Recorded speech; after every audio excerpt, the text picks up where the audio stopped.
Okay, so I saw this on Twitter. Someone said about espresso, amazing that it took four songwriters to come up with lines like "That's at me, espresso, might give a fuck to our vacation," and "My twisted humor make him laugh so often." And so reading this, I'm just like, this person, they don't get it. Because with songwriting, yes, there's writing the lyrics for the songs, but it's also a thing about melodies and stuff, and also writing the music. Apparently back in the day in the 70s, like Stevie Nicks wrote the song Landslide, like she wrote the lyrics for that, but she didn't write the music.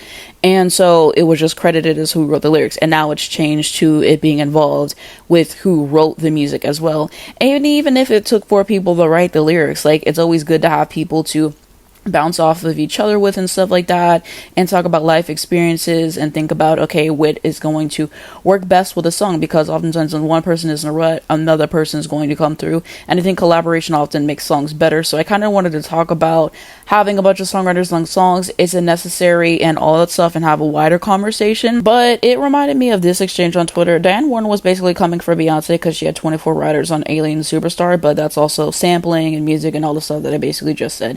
And then someone said, same way you have 13 nominations and no wins. And then she said, but I have 13 more nominations than you. And I said, but the same amount of wins.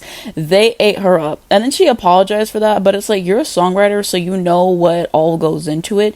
And so doing that, you set yourself up so bad. And then someone even brought up the fact that she wrote I Was Here for the 4 album and said it was supposed to be Beyonce's big comeback, and that's the least streamed song on the album. So it kind of reminded me of this interaction. But my overall thoughts on it, like I was kind of saying earlier, I am all for there being multiple songwriters on a song, because there is something that is so good about collaboration and working together and stuff like that.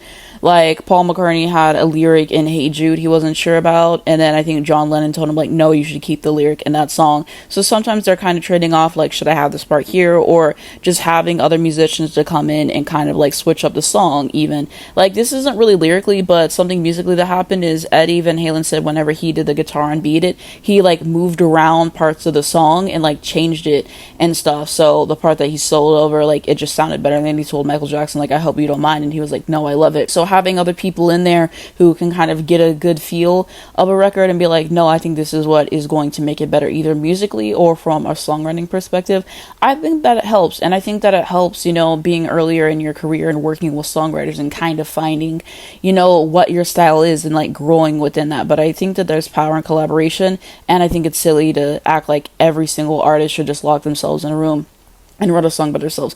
And let's talk about the fact that some artists, you know, they just start writing songs that aren't really as great. Paul McCartney, love Paul McCartney down, but that 80s run, it was a chop. It really was, after Tug of War, and then him working with Elvis Costello on Flowers in the Dirt. You know, they were making some good songs, and then I feel like his album Off the Ground is kind of underrated and stuff. So I think sometimes they help bring you out of a rut or just bring a fresh perspective and new ideas.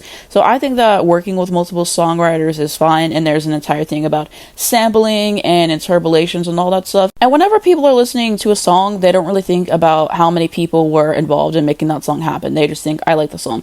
I feel like as long as the song is good, I don't really care how many songwriters, you know, have credits on it. I think it's a problem if the song is really bad and it's really elementary lyrically, because why the hell you got all these people on the song and it sucks? You know, I think if a song is trash, then I mean fine, but if the song turns out good and, you know, they had to use a few samples to get there, they had to work with 4 or 5 people to write it, then I mean, why would I care how many people write it? So I think it's silly. I think collaboration is such a huge thing in the music industry, whether that's working with different producers, whether that's working with different songwriters, other singers.